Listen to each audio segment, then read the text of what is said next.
Alright, so I haven't made one of these videos in like a week, but I'm going to be more consistent with it. This is going to be an everyday thing. And I just wanted to record this video instead of doing, my normal book review.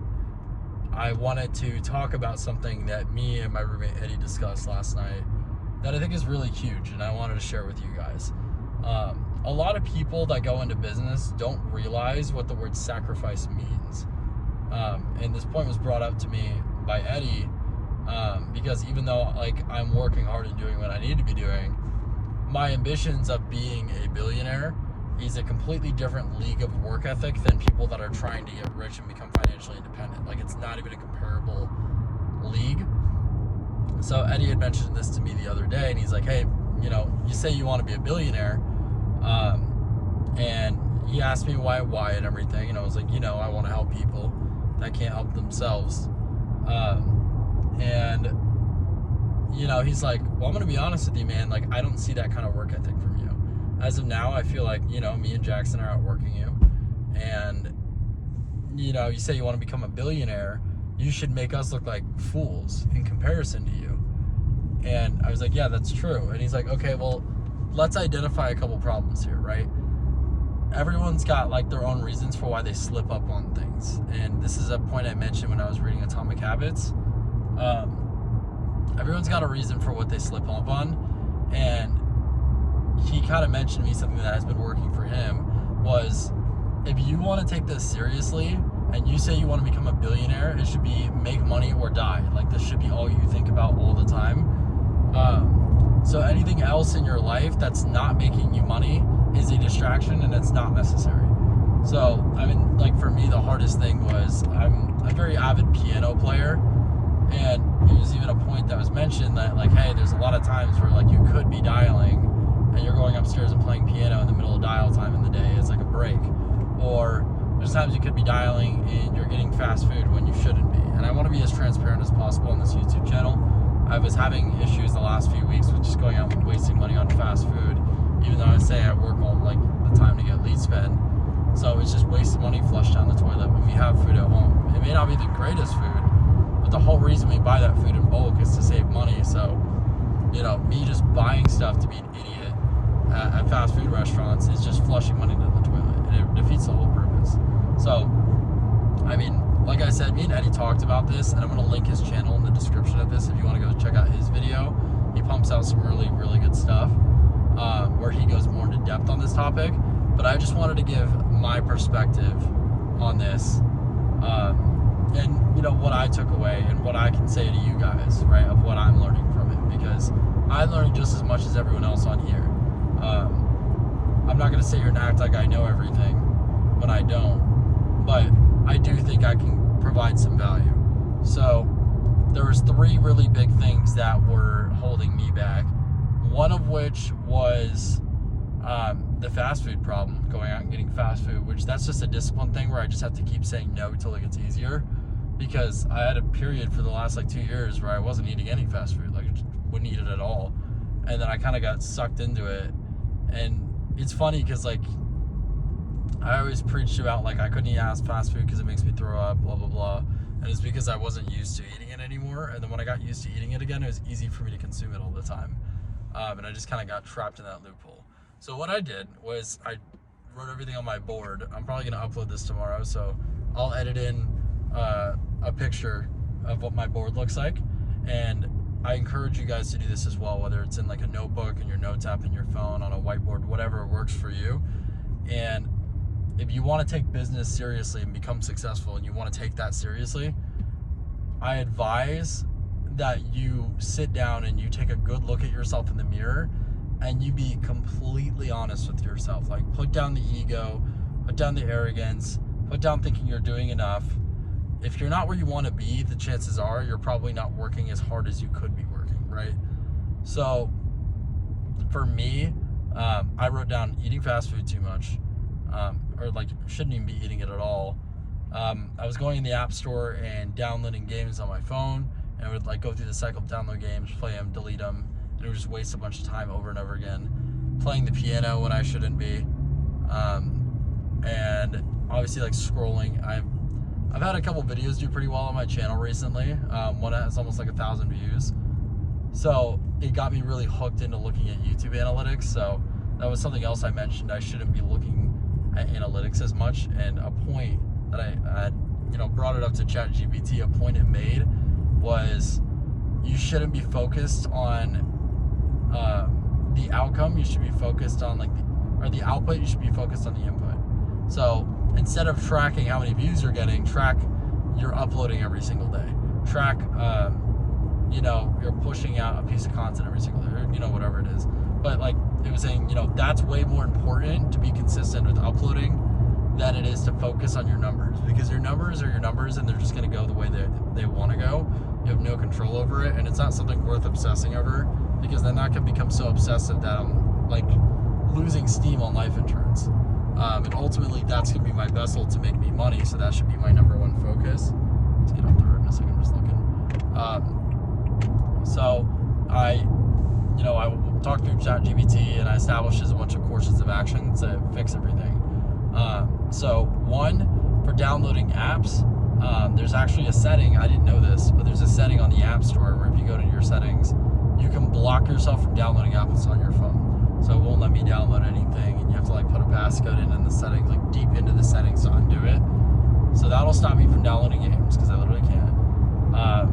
Then getting distracted with the piano, I just decided that like I'm so fucking serious about taking this seriously as a billionaire, that if something is not making me money, I don't need it, and if it's something I don't need, I can use it for money for leads. So as much as I love piano and it's like my favorite hobby ever, and it was so painful for me to decide, I'm getting rid of it. I'm gonna get rid of, I think it's like a $1,100, it's a really nice keyboard that I got for a deal on Marketplace. I'm gonna sell it for lead money. And it's more the fact that it's distracting me and costing me time than it is the money I'm gonna get for it on leads. Like that's more worth it to me. So that's how I'm going about solving that issue. And then fast food is honestly something I just gotta, every time I think about doing it, I just have to consciously, wager, is it worth it to spend $10 to $20 on a fast food meal when I could have spent that on $20 on leads and made $1,000. And I need to ask myself every time, is like, is this worth it, or is putting the business first worth it? The business is like, everything I want in life is gonna come from investing everything I make into this business. And if I say I want to become a billionaire, I have to think like a billionaire, almost to a delusional level. It's like, okay, I'm going to become a billionaire. What would a billionaire do? A billionaire would invest everything they make at their job into their business and make it work. So that's just like a consciousness thing. Just refusing it and, remembering my why of why I'm not giving into those things. And then those are like the biggest things.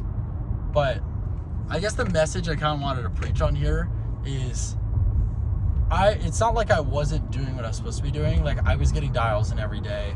I was pursuing content. I was reading like a book every single day. But the issue that I wasn't realizing is, to be successful in any kind of business, really, you have to make every sacrifice. You have to sacrifice a lot of things. I sacrificed my social life. I don't have any friends besides Jackson and Eddie. I sacrificed having a relationship because it's distracting to me for building my business.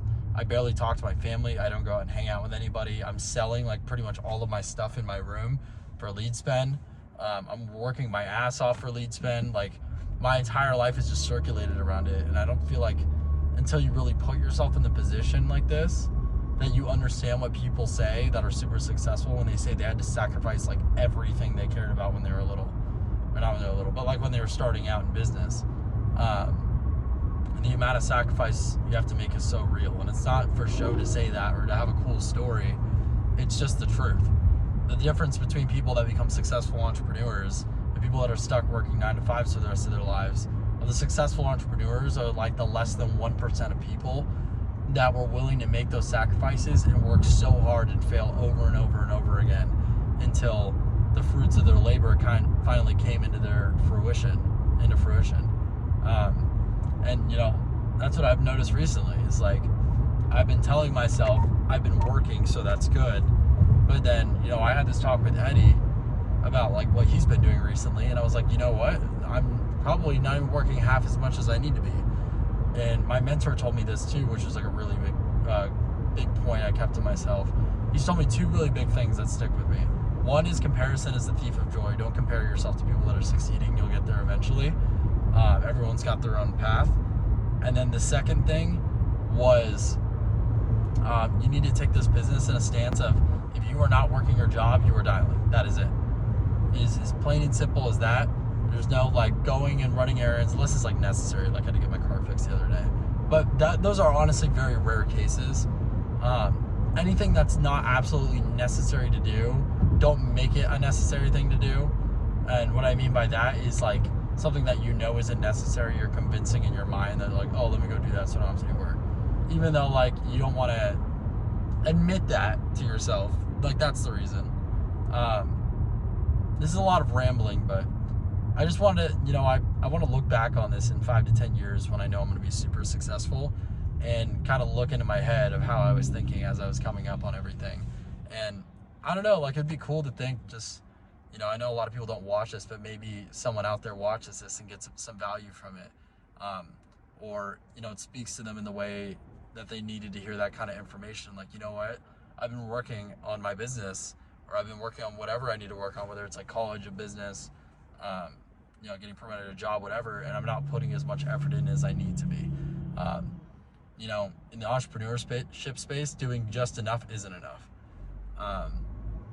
You really have to put everything out there. You have to make your whole life center around it with the mindset of like money or die. There is no other option. I'm going to make money or I'm going to die. It's either this or that, sink or swim. So yeah, just a little ramble in my car. I'll be doing another book review or like book segment of Atomic Habits again tomorrow. And then the billionaire series is just going to kind of be like when something significant happens, I'll talk about it. But my content will be split up a bit. I'm not really doing a set schedule. Like I said, this is kind of just like a vlog to document my journey. Mostly so I can look back on it. I think it'll be super cool to have these memories, and like when I make it business in the future, people can see where I came from, and that I wasn't anything special. I was just some dumb kid trying to chase a dream. And for everyone that's been like subscribing and supporting me on my channel, I really appreciate it. It's so crazy because I've tried to make YouTube channels a few times. I think that most subscribers I ever got was 25, and I've been uploading for a week and a half, and I'm at almost 80 now. So it's really cool, between live streams and videos and reading comments. By the way, if you took anything useful out of this video, drop a comment down below. I respond to everyone.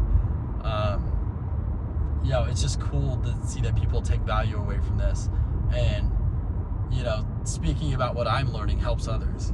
And that's my ultimate goal on this journey to becoming a billionaire, is I want to help others, and I want to help people that can't help themselves. I want to do so much good in the world with money, because in the most selfish way possible, like that's my favorite feeling is, even if it's just giving money to a homeless person, like that literally makes my week. Just having the power to have that impact on people's lives is just so cool to think about. So yeah, that'll be this video. I'm not gonna have any crazy thumbnail or anything. I'm about to pull into work in 8 minutes. All dressed up and stuff for my shift. But yeah, I'll leave a link to Eddie's video if you want to go check it out. I highly recommend it. He makes a lot of great points. But that's about all I have for this video. See you guys.